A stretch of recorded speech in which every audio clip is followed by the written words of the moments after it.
and welcome to Harrogate in North Yorkshire on the eve of the 1991 Lombard RAC Rally.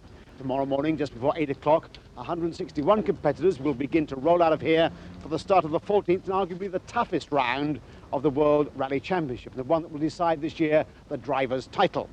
10 days ago, on the 13th round in Catalunya, Costa Brava, Carlos Sainz, last year's champion, was expected to clinch this year's title. But early on, his Toyota Celica GT4 developed an electrical fault, leaving the way clear for his teammate Armin Schwarz to win that event. But crucially, Juha Kankkunen, the challenging Finn in his Lancia, took second place, and that before Sainz's home crowd.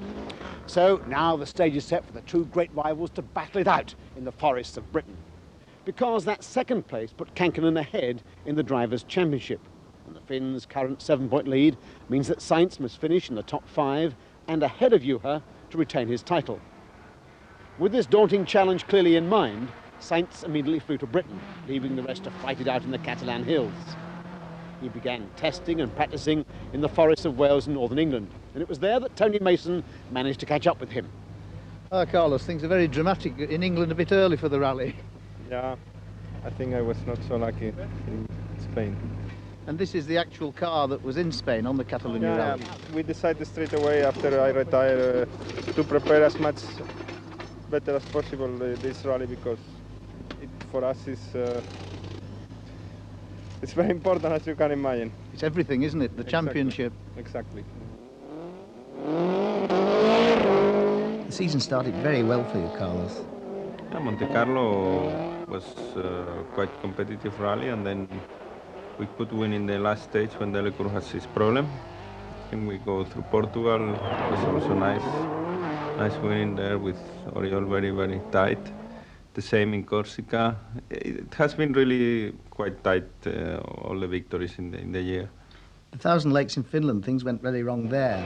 Yeah, it was going okay. We were leading again 3 days, I think, or 2 days in the lead, and then one jump was a little bit too much, and I lost the control in the car and went off. But then in September you went down to Australia. What happened there?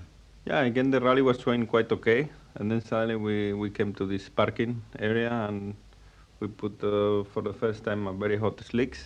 The car rolled in a 90 left, and then from there I tried to take the time, and then it was a big accident. Did you hurt yourself?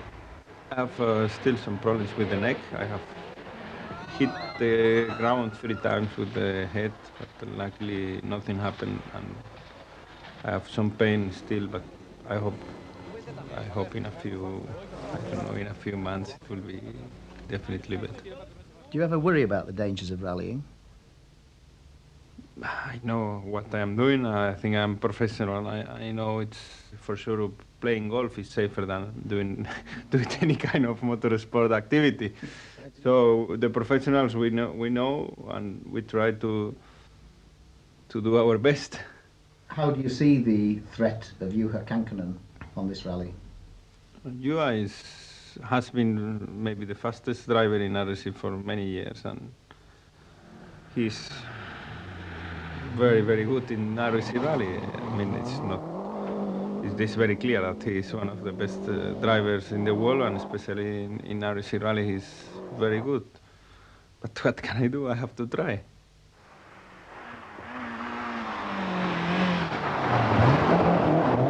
Spain didn't go too well for Carlos, but what a fantastic way to start the final round for you, Juha. Yeah, Spain went beginning some problems, but in the end was good. So came second. Good result from there. But of course the season didn't really start very well for you this year, did it? No, the first 2 rallies were not very good, but after that it has been much better. You've got a great reputation here in Britain. I mean, how are you going to approach this rally this year? Just the same like before. Busy always with the practice, do 2 times the stages, and that's all. Because somebody has been really thinking and turning all the stages around compared to last year, so really stupid. You've won the World Championship twice before. I mean, does it take the pressure off you? You know, would it be nice to win it a 3rd time? Sure, I will try that, because here we are with the full team to try to do that. through that. But also Carlos was level champion last year, so I don't know if he has so much pressure either. What do you think of Carlos? Good man, very nice person and very good driver. It's never easy. We have been fighting whole year. So where do you think the rally will be won? Podium Harrogate, normally. At the end. It's difficult to win before. Even for me. Now, a win for Kankkunen here in Britain would gain him his third World Drivers' Championship. Yet another double for Lancia because they clinched the World Manufacturers' Championship for the 5th year in succession with their win in San Remo last month. Now, the Italians' dominance in the Constructors' title is impressive to say the least. They've remained unbeaten ever since Group A became the top formula in rallies, and that despite increasing challenges from the Japanese and more recently from Ford. Now, in international terms, we've said the battle is really between Juha Kankkunen and Carlos Sainz for the drivers' title. But who else is in with a real chance of crossing the winning line here first? Last year was your first visit to Britain, Didier. Are you glad to be back? Yes, I think this year I hope I can go more fast because okay, now I like the car, drive the car in the bad condition. It's a different adjust for me, and I think for this rally, I think it's more important to have a good feeling with the car. It's the first thing. And what about the British Forest? Some stage I don't like really because I find the stage for me too fast and sometimes little crazy with the crest, and it's terrible in the night, I think, in the Kildare Forest. Who will win it this year? The RAC? Why not me?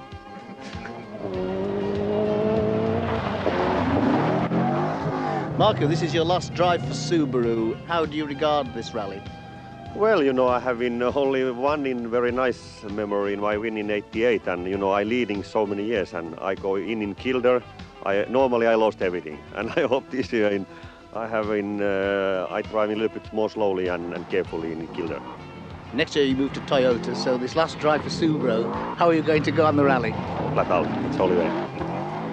Twice world champion Miki Biasion. Last year was your first drive on the RAC and you put in a brilliant performance, came third. Do you really like these forests? I love this rally and I love the stages of this rally, so I hope to do better than last year. And now that Lancia has won the championship, does that take some pressure off? Well, the driver championship is still open, so I will be a good spectator, but I will try to win.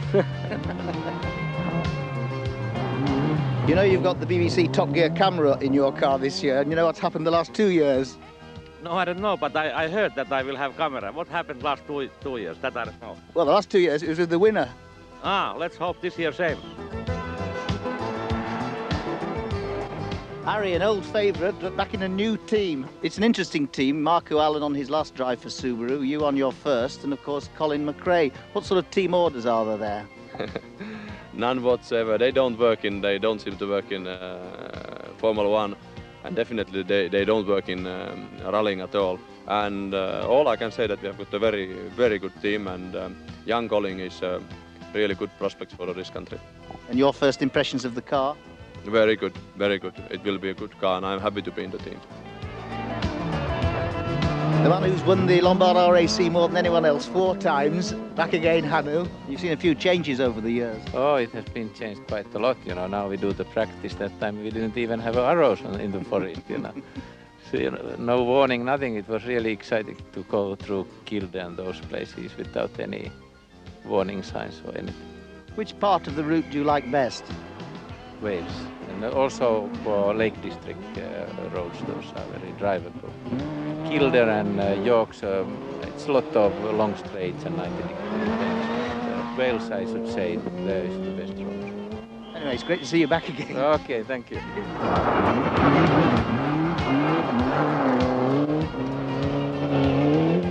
Malcolm, still Britain's #1, but you've had a rather disappointing year. How do you see it? It's been disappointing in one sense, but it's been a fantastic experience in another. And it's been great to be part of the team and get the car to where it is now. I think we've proved, you know, the last 2 rallies that now we can get the car reliable. And we've done a lot of testing since San Remo, and I feel very, very confident with the car, to be honest. The car feels probably the best it's ever felt. And hopefully the reliability that we've achieved on the last 2 will put us in good stead for this year's RAC. Francois Delacour, your teammate, says he thinks you'll win. Would you agree with that? Well, there's only one position to finish, really, isn't there? And it's a long time since Roger Clark won it. So at the moment, I feel very, very happy, and I'm very confident and happy in the car. So, Colin, leading the McRae clan now, taking over your father's mantle, and the young brother coming up behind. Yeah, well, hopefully it's not coming too fast. Last year you were the top Brit in 6th place. What do you think you can do this year in the Subaru? Well, if I had a good look at some of the stages now, and they don't seem to be too bad, I think, you know, providing we have a good clean run, we'll come out with a good result at the end of the day. And what about those two famous Finns as teammates, Marco Allen and Ari Vatanen? Have they given you any advice? Not to go too quickly and beat them. What advice are you giving them? I just said you better just get a move on. Louise, Britain's leading lady by far, but in your remarkable career, you've never really driven a competitive car, but you've got one on the rally this year, so what are we going to see? Yeah, this is going to be really exciting for me because it's the first in 4-wheel drive, turbocharged, you know, the full works. Is the Sapphire a big handful after the 2-wheel drive Astra that you won the championship in last year? Yeah, it takes a bit to get used to the car, I think because of the power and the 4-wheel drive, but hopefully we've mastered it, so we'll be able to tell you after the NEC. Now, perhaps inevitably, the spotlight tends to fall for most of the time on the drivers. But the co-drivers have a real job to do, and Tony's been talking to Malcolm Wilson's other half, Nicky Grist.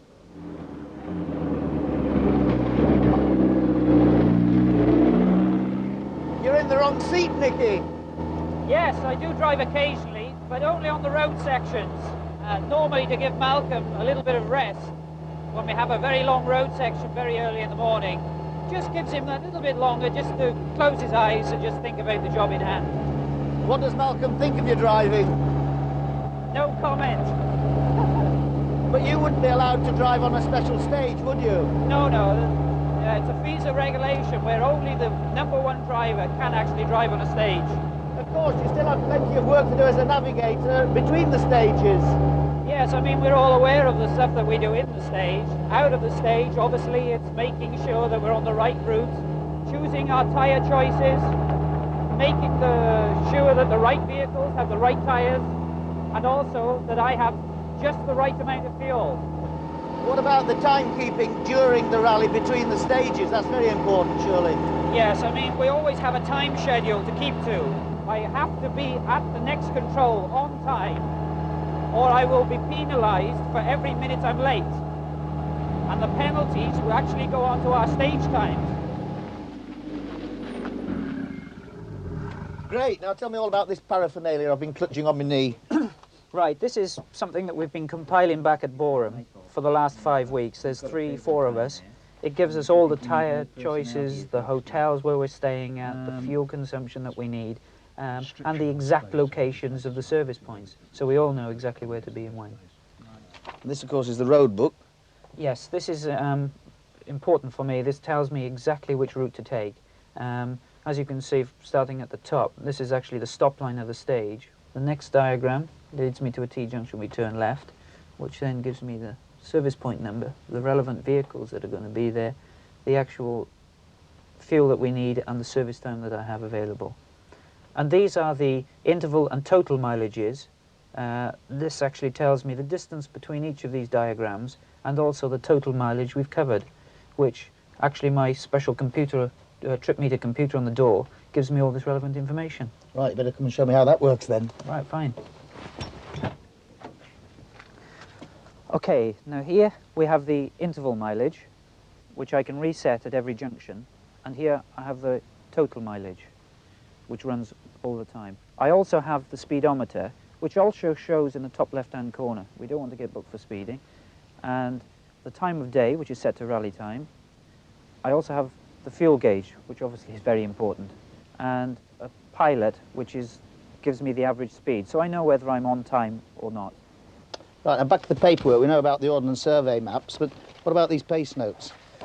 Yes, I mean, the pace notes, obviously, it was the first time last year for the whole rally. This year, we've been through the stages twice again, although there were 30 new ones, and as you can see, we have detailed descriptions of the stages, so the driver can take everything as fast as he possibly can, and he knows exactly what's coming up. Read me a bit of that. That's to flat left 30, right max over jump, easy right long, 30, fast K left long, to flat right long. 30 flat right over crest, keep in. Flat right, 100 over crest. Easy left. 80. Easy right over bump. 50. Right max long over crest. Danger, K right.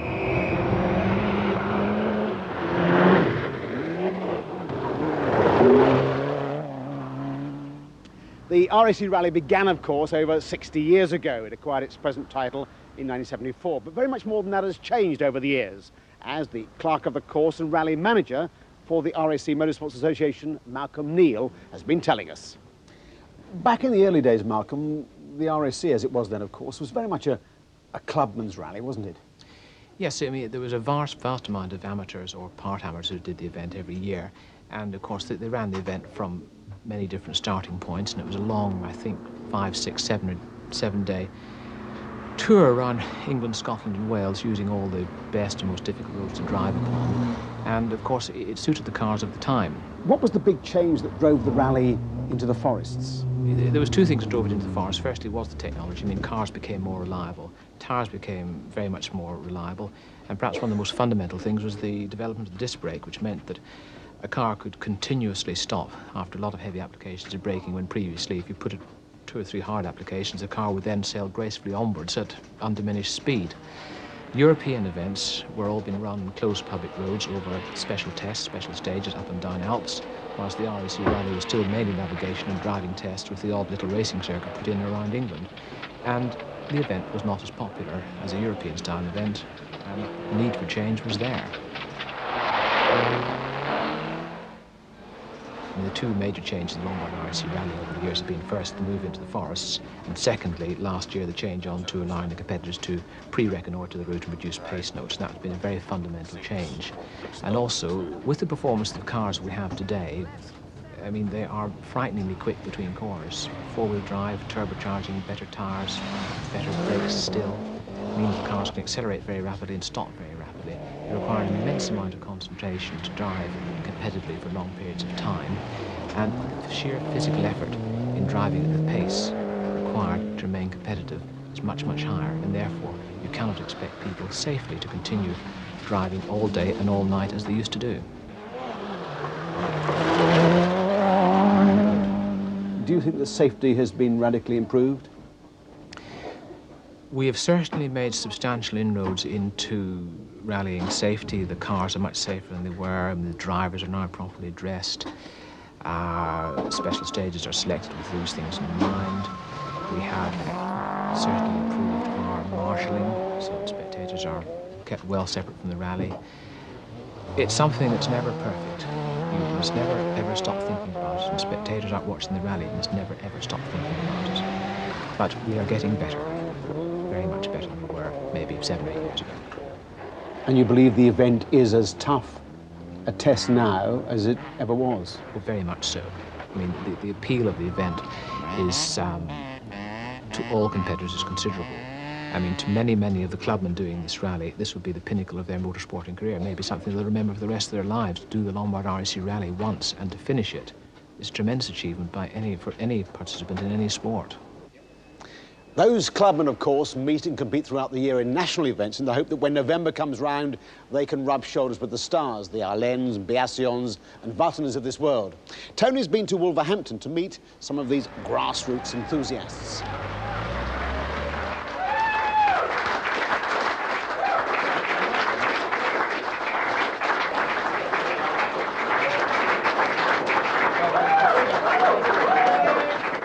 Car clubs are really the backbone of the sport in Britain, aren't they?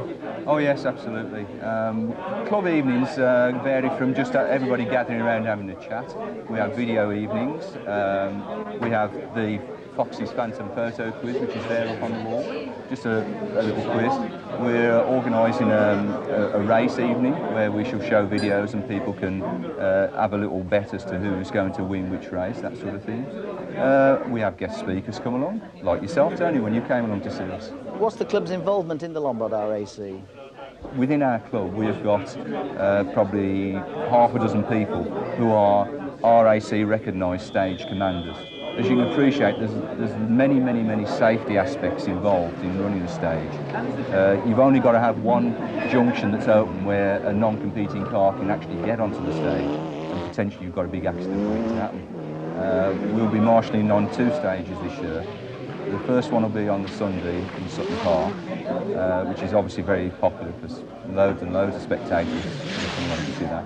And then we'll be out in the true rally, as we see it, which is down in the forest in Wales, in the half-run stage. To show you some of the dedication that we've got to the sport, the latest that anybody can actually get down there to sign on will be 6 o'clock in the morning. And the first competing car won't actually pass through the stage until 11 o'clock. But more often than not, the marshals will be signing on from midnight onwards. And they will actually then drive into the forest and probably sleep in the car for a good few hours before the cars come through. And is this just a labour of love, or do they get paid for doing all this? No, there's no payment whatsoever. It's a pure labour of love. What motivates these guys to do it? Personally, I like it when it's the middle of the night and you can hear the rally cars echoing through the forest for miles and miles, and eventually they come closer and closer. All the lights blind you, you get covered in stones and they disappear off into the distance. But to see a car driven on the edge, on a loose surface through the forest, it's just magic.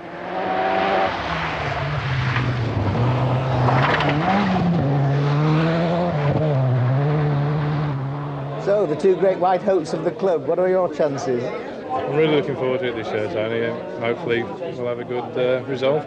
It's not your first Lombard RAC though, is it? No, I've done it twice before, once driving and once co-driving, so this is going to be 3rd time lucky. What about you, Steve? Yeah, this is my second RAC. First time last year we was with the Skoda factory team. I managed to win a drive through doing the Skoda Trophy, and we managed to finish 3rd in class and 34th overall. And you've had to put up with a few Skoda jokes along the way, haven't you? Just a few, yes. But we're trying to do away with those with what we do with the rally car. What about the support from the club? Support from the club is quite fantastic, really. I mean, even last night, 9 o'clock at night, there was a club member around helping me bleed the brakes on the car so we could get it running to get some miles on the new engine ready for the event. So little things like that you can never buy, but it all helps. But I mean, do you think you've got a chance of winning it? We've got absolutely no chance of winning. But the way the class structures are and everything, we stand a very good chance of winning the class. That's what we're going for, an outright class victory. And does that mean a lot of money to you? It's not a tremendous amount of money, but the actual rally organisers do put up a first prize of class of £1,300. But when the entry was £1,600 to enter, it doesn't even cover the entry costs, but it's a big help. But you've got to win it first. So you're pretty new to this rallying game, Richard? That's right. Last year I went along with my sister's boyfriend to the first time racing rally competition just for a bit of fun. She had seen the advert in Rally Car magazine. We went along for a laugh and we ended up winning it completely outright, and I've never even sat in a rally car before. And you've had a fairly eventful career since then? That's right. We've put all our money into our own Peugeot 309 GTI. We've run on the Peugeot series, but we have had our fair proportion of mishaps. But now with Clive Jenkins, and he's narrowing me down a bit, and we're keeping the car on the road. And why have you got your car painted pink? Well, it's just that there was a bit of pink in the workshop at the time. We liked it, and it went on the seats, the roll cage, the helmets, and it's a bit of our trademark now. People see us coming. Now there are over 160 entries. Where will you finish? Well, we've had a very good seeding at 112. We're confident we're going for a top 50 finish. So there it is, whether you're a top international driver or just a humble member of the Wolverhampton and South Staffs Car Club, it all starts tomorrow, this 4-day round Britain battle against the clock and against the elements. This is what the route map looks like. After an opening special stage at the Great Yorkshire Showground here in Harrogate, all on asphalt, the route takes the competitors south to some of the traditional spectator stages like Donington, Chatsworth, Norton Park, before the first overnight halt in Chester.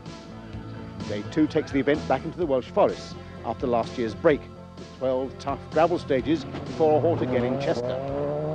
Tuesday, the longest day, brings a drive north through the Lake District briefly into Scotland before reaching Kielder just after dark.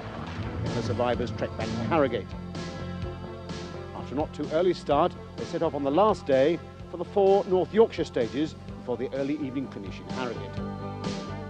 Now, everybody, of course, on the Rally Report team will be doing their level best to bring you all the most exciting action. But this is where you can play your part too. Last year, for example, Jeff Helm of Hull caught plenty of Ricola going out of the rally in spectacular fashion. This may help explain why the Ford team is sponsored by a glass replacement company. But if you manage to capture a similar dramatic incident on video of any kind, or even on a still, please call our special number 0423 527 376 and we'll do our best to show the world your coup.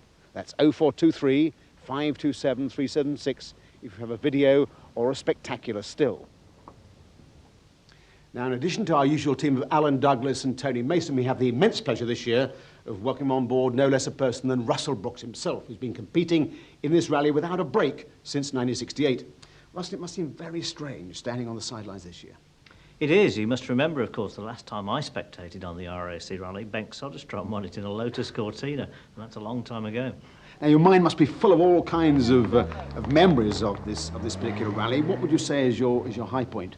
I think definitely 1979. I finished second in an escort, and I think the most important thing to me were the people behind me, Timo Salonen, Marco Allen, Ari Vatanen, and that was a great result, I thought. Ever been frightened on the Lombard RAC? I think every rally driver is. You talk to all the top drivers, and there's one area that worries them all, and that's Kielder Forest. It's exceptionally fast. The weather is always appallingly bad. And now you're on pace notes, of course, you're going even faster still. And 120, 130 mile an hour down those long straights, perhaps in the mist, in the pouring rain. That's fine. How would you characterise this year's entry list? Well, once again, the RAC Rally's done it. It's got the best entry of any World Championship rally. It's got more ACD drivers than it's ever had before. It's an absolutely terrific entry, and the quality of the competition is quite something else, as well as the depth, of course. It's got a lot of foreign entries from overseas. Of course, this is just a brief gap, isn't it, Russ? You will be back next year. Yes, the sponsors Texaco decided to do the Open Championship this year, and there wasn't enough budget to do the RAC Rally, but I'm looking forward to being back there next year. Thank you very much indeed, Russell. Obviously, we're going to have a lot of fun working next week together. The good news is we're back in strength this year. We've got 2 reports each night. Tomorrow, for example, we have a summary at 7:10 and a more detailed report at 10 minutes to midnight. The first cars leave Harrogate just before 8 a.m, up with a lark, you might say. You can keep in touch with all the latest news and the action every hour on the hour on Radio 5, also on CFAX on page 381. Also this year, for the very first time, you can ring our own Rally Report hotline. The number is 0898 448845. That's 0898 448845 to see what's going on. So everything's in place for perhaps the most competitive Lombard RAC ever. It's all poised on a knife edge. See you tomorrow, 7:10.